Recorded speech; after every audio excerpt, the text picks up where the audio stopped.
Winter in Billings, 1955, was launched while the new Midland National Bank was still under construction. A snowfall as dingy as the dirty slush in the streets graced the scene.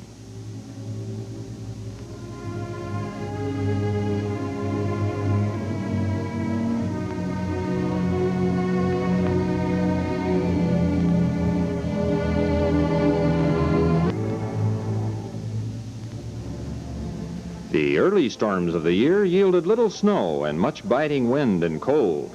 The windshield of the car produced the only unfrozen drop of water on the street.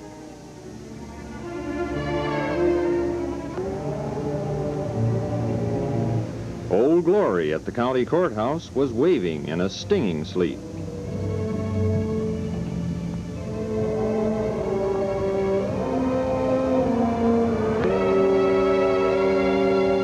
The old Congregational Church stood shivering on a quiet weekday.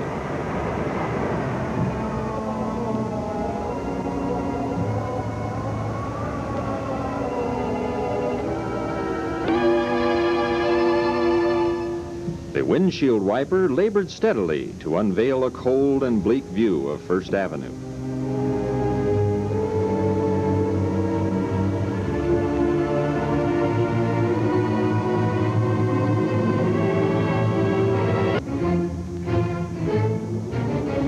The sky brightened over North 30th Street, and the sleet turned to snow. The new Security Trust and Savings Bank was but a hollow shell the day these scenes were taken.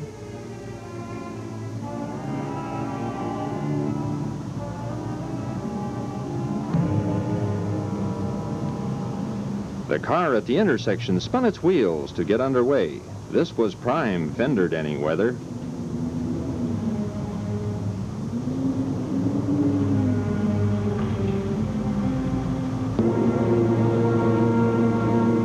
It was the noon hour, but the number of shoppers would never prove this. Shoulders were up and heads were down in defiance of the nasty day.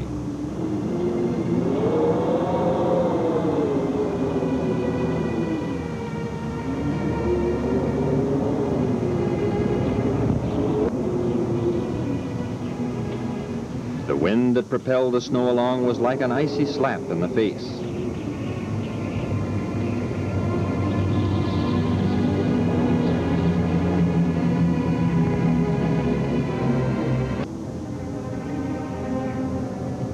The local coffee houses were the only scene of active retail activity. Sheldon and I surveyed the inclement day over a couple of cups of Java. We decided, as far as the snow was concerned, we'd have to do what they do in Northern California when it snows. They lit it.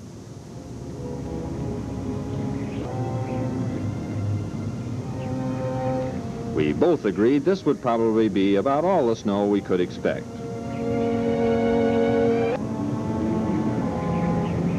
What was to be the worst snowstorm in recorded weather history in Billings started Sunday morning, April 3rd, 1955. Rain and sleet the night before had turned into several inches of snow by Sunday morning.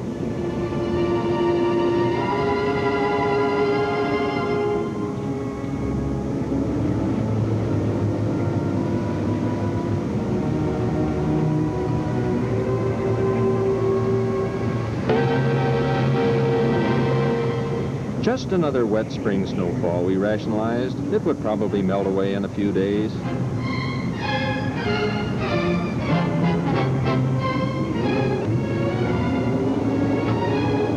Cars were being abandoned in the streets by Sunday afternoon, hopelessly marooned at odd angles.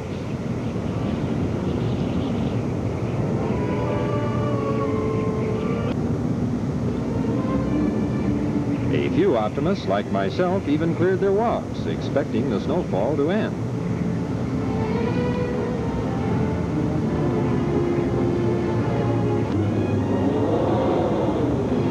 Lonely pines staggered under their burdens.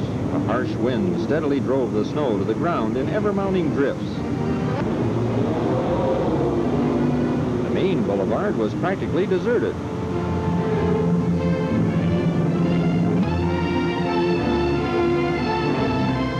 Business establishments stood dark and mute.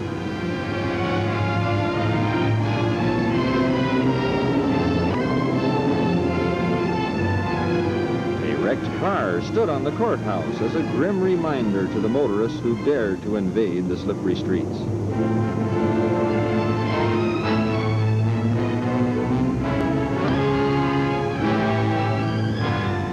City parking lots became ghost towns as the storm mounted in its fury.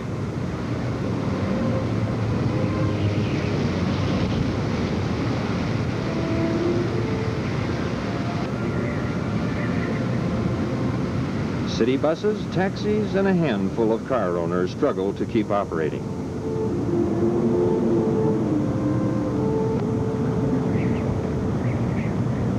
Parking without chains usually meant abandoning the car right on the spot.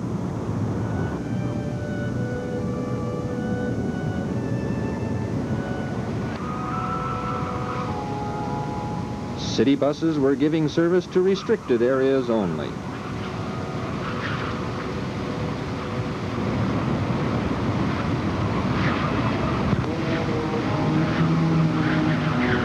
It was no day to shop for a used car. They all looked alike under this blanket of snow.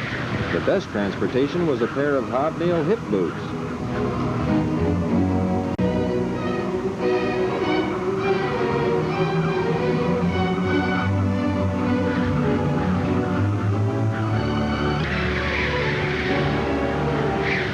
The stately Northern Hotel was barely visible 1 block away.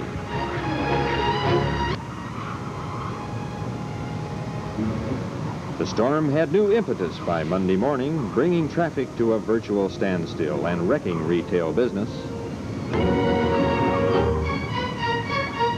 Why dig the car out? There was no place to go.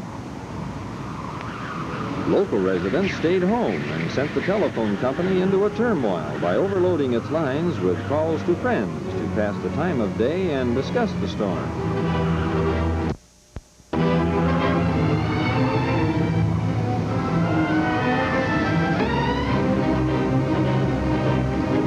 All one needed for a pleasure ride were chains and a 4-wheel drive.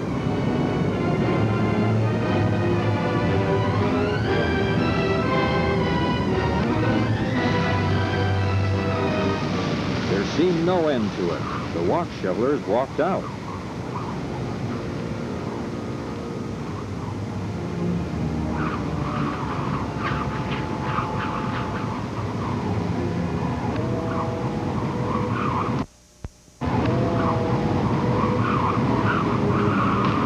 Automobiles were trapped right where the ignition was last turned off. The snow began to drift and level itself with even elevated porches.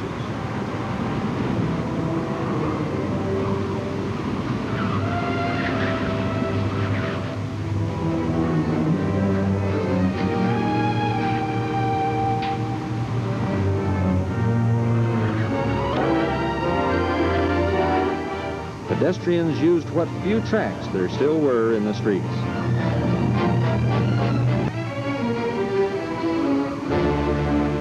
The city began the slow and immense task of removing the snow from the metropolitan area. Walls of snow and ice divided lanes of traffic in the business district. The Old Row Furniture Store and many other department stores remained closed, even though it was Monday. A glimpse of the old city drug and Babcock bowling alley entrance remind us of how our city does change.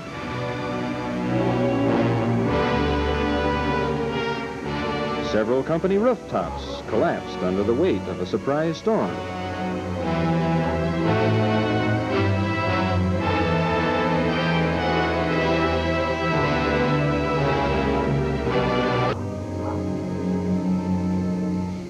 The Hart Albin Company, dark and locked.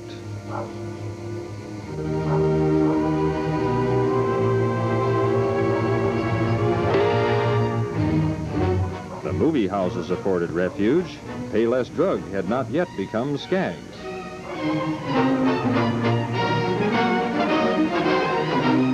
Penny's Company, closed.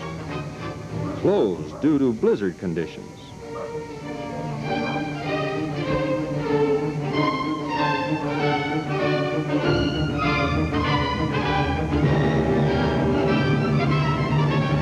The weatherman was calling for an end to the severe blizzard. However, it would be just a matter of time. By Tuesday, April 4th, business was still closed down, but the storm was dying, allowing the local merchants and residents to start digging themselves out of a record snowfall of 42½ inches on the level. Tons of snow had to be removed from the downtown area to make room for traffic. The weathermen feared a rapid thaw might give rise to dangerous flooding conditions. Road graders piled snow to car height in the center of the streets. Tons more had to be loaded on trucks for complete removal from the city when it could not be simply pushed aside.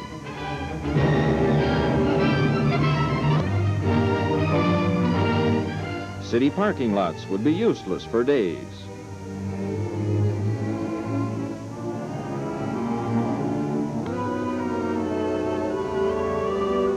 Opening sidewalks with pathways, even one shovel wide, became an all-day task.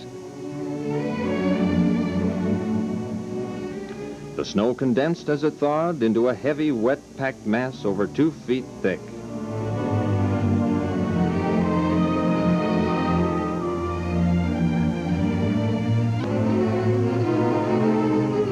The storm had provided ample ammunition to the city's children, who waged many a mock snow battle during the runoff.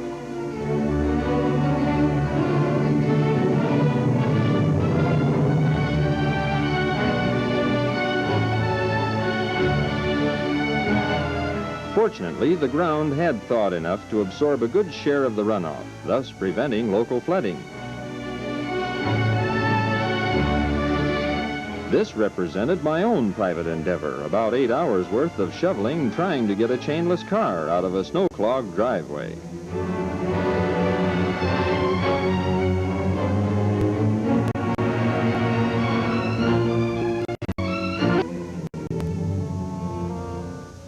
Crooked and narrow paths were the only sidewalks 2 and 3 days after the storm.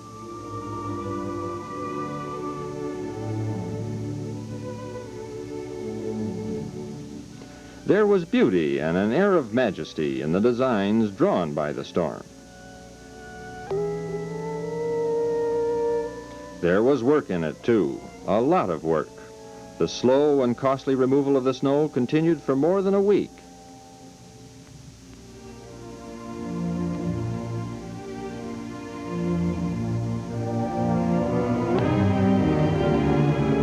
Slowly but surely, the lifeblood of commerce returned to the city.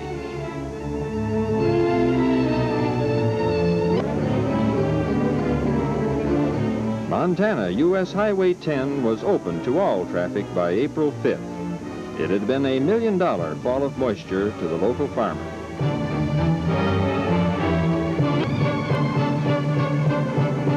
I couldn't help but feel glad it was all over, though, as I drove across the East Bridge into Billings.